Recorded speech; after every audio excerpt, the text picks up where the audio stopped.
ఎప్పటికప్పుడు ఒక కొత్త ఒరబడిని సృష్టిస్తున్న మన రాష్ట్ర ఉప ముఖ్యమంత్రి వర్యులు, పంచాయతీరాజ్ గ్రామీణాభివృద్ధి, సైన్స్ అండ్ టెక్నాలజీ శాఖ మంత్రులు శ్రీ కొణిదెల పవన్ కళ్యాణ్ గారి సందేశం ఇప్పుడు ఇవ్వవలసిందిగా సవినయంగా ఆహ్వానిస్తున్నాం.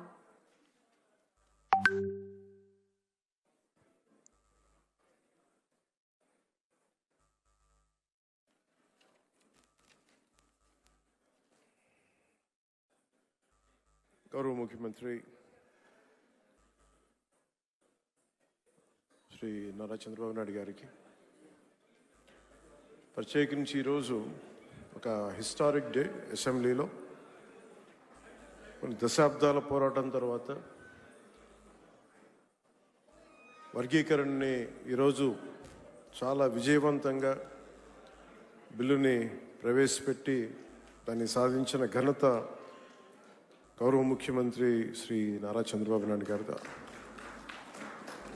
అలాంటి సక్సెస్ఫుల్ ఈ రోజున శాసనసభ్యులందరూ ఈ క్రీడా సమ్మేళనం తాలూకు మన ప్రైజ్ డిస్ట్రిబ్యూషన్ కానీ, అలాగే ముఖ్యంగా ఈ కల్చర్ ప్రోగ్రామ్ చూస్తే నాకు నేను చేసిన గబ్బర్ సింగ్ సినిమాలో నా పోలీస్ స్టేషన్ సీన్కి వచ్చింది. చచ్చిపోయాను నిన్న. అంటే నేను ఎప్పుడు నా లైఫ్లో ఇన్ని దశాబ్దాలు అంటే కొంచెం మన అసెంబ్లీలో ఇన్ని దశాబ్దాలుగా ముఖ్యమంత్రి గారిని మన నారా చంద్రబాబు నాయుడు గారిని చూస్తున్నప్పుడు ఎప్పుడు ఆయన ముఖం ఇంత నవ్వుగా నేను నా జీవితంలో మన ఎవరూ చూడలేదు. అసలు ఎప్పుడు అంటే అంటే నవ్వే పరిస్థితులు ఉండవు. ప్రత్యేకించి ఇందాక మన గౌరవ శాసనసభ్యులందరూ కల్చరల్ ప్రోగ్రామ్ చేస్తూ ఉంటే ఒక నియోజకవర్గాన్ని బాధ్యత మోసే ఎమ్మెల్యేకి ఇన్ని బాధ్యతలు ఉంటే 175 నియోజకవర్గాలు, ఆల్మోస్ట్ ఒక ఇన్ని పార్లమెంట్లు, 25 పార్లమెంట్లు, ఒక రాష్ట్రం, ఇన్ని కోట్ల మంది జనం బాధ్యత మోసే వ్యక్తి నవ్వు రావడం అనేది ఉండదు. ఎప్పుడు లోపల ఎలా చేయాలి సమస్యను ఉంటుంది. అలాంటి వ్యక్తికి మీరు, అలాంటి బలమైన నాయకుడికి మీరు నవ్వు కలిగించినందుకు మనస్ఫూర్తిగా మీకు చేతులెత్తి నమస్కరిస్తున్నాం. ఒక సింపుల్గా చెప్పాలంటే మీరు చేసిన performance simple I can say wow. అసలు ఎంత ఆనందాన్ని ఇచ్చిందంటే నేను మర్చిపోయాను. నేను అసలు అంటే నేను ఇంటికి వెళ్ళి కూడా కొన్ని రోజులు నవ్వుకునే పరిస్థితి ఉంది నాకు. అంటే ఇది ఎంత అంటే ఇది మన ఒక్కళ్ళకి ఆనందం కాదు. ఇది శాసనసభ్యులు అంటే ఎప్పుడు వ్యక్తిగత కక్షలు, గొడవలు, అరుపులు, కేకలు అన్న సంస్కృతి గత 5 సంవత్సరాలుగా చూసాం. అలాంటిది మనందరం విభిన్నమైన పార్టీలకు చెందిన వాళ్ళం, అందరం కలిపి ఎన్డీఏ కూటమి. అలాంటి ఇదే వేదిక మీద అనుకుంటగా మన ఎన్డీఏ కూటమి మొత్తం ఆ రోజున పురంధేశ్వరుడు గారు కానీ, నేను కానీ అందరం ఆ రోజున గౌరవ ముఖ్యమంత్రి గారిని ప్రతిపాదించినప్పుడు ఒక కొత్త ఆశ కలిగింది. రాష్ట్రానికి 5 కోట్ల మంది ప్రజలకి, దేశానికి ఒక బలమైన, ఒక సమర్థవంతమైన నాయకత్వం ముందుకు వచ్చింది నడిపించడానికని. ఈ రోజున సమర్థవంతమైన నాయకత్వమే కాదు, ఆనందాన్ని పంచే నాయకత్వం కూడా శ్రీ నారా చంద్రబాబు నాయుడు గారిలో చూసాం. అసలు ఇలాంటి వేడుకని ముందుకు తీసుకెళ్లిన వ్యక్తి సహజంగానే ఆయనలో ఉండే ఒక గ్రేట్ హ్యూమర్ ఉంటుంది, హాస్యశీలి.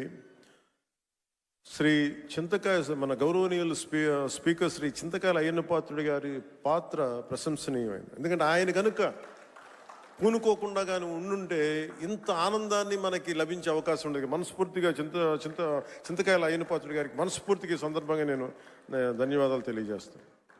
అలాగే గౌరవ అసెంబ్లీ చైర్మన్ శ్రీ కొయ్యి మోషన్ రాజు గారికి, అలాగే దుర్యోధనుడిగా మనందరిని ఆలోచించిన శ్రీ రఘురామకృష్ణరాజు గారికి, కమిటీ సభ్యులకి, స్పోర్ట్స్ డిపార్ట్మెంట్ అధికారులకి, కార్యక్రమాన్ని విజయవంతంగా ప్రతి ఒక్కరికి నా హృదయపూర్వక కృతజ్ఞతలు.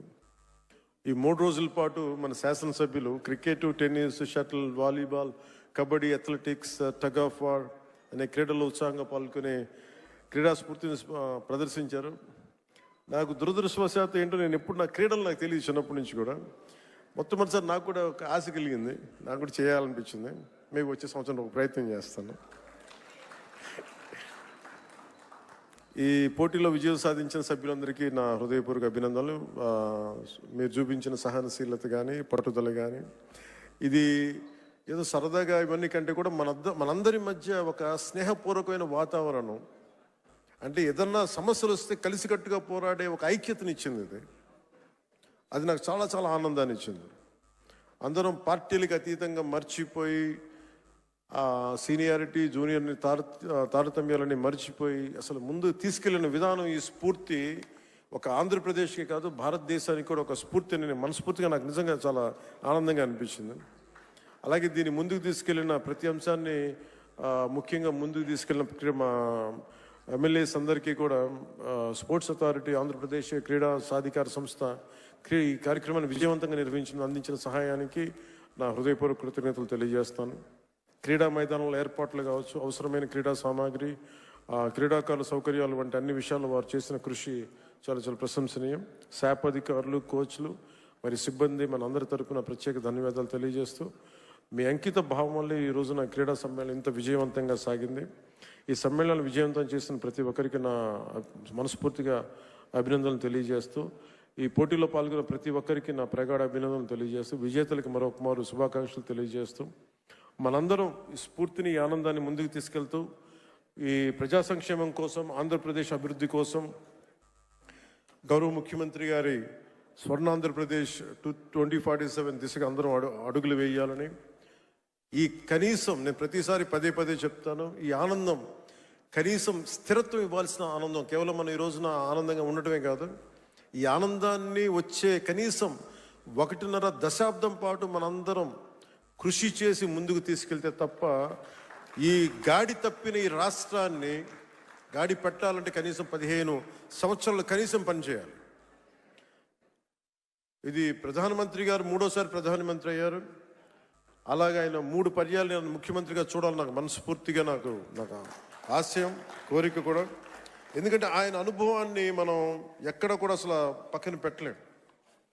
సో ఆయన దగ్గర నేను మనస్ఫూర్తిగా ఈరోజు మరోమారు గౌరవ సభ్యులందరి తరపు నేను ముందు చెప్తున్నాను, ఆయన దగ్గర నుంచి నేర్చుకోవడానికి కానీ, ఆయన కింద పని చేయడానికి కానీ నేను అనుక్షణం ఎప్పుడు సంసిద్ధంగా ఉంటానని తెలియజేసుకుంటూ, నాకు ఈ అవకాశాన్ని ఇచ్చిన ప్రతి ఒక్కరికి ధన్యవాదాలు తెలియజేసుకుంటూ, ముఖ్యంగా మీరు ఇంటికి వెళ్ళేటప్పుడు మీరు చాలా అనుభవాలు తీసుకెళ్తున్నాను.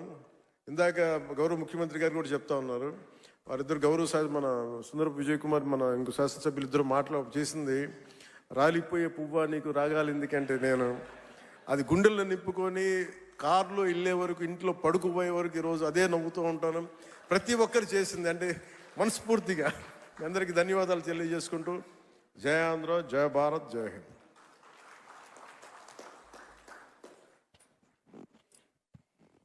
ధన్యవాదాలు సార్. తర్వాత శాసన సభాపతి గౌరవ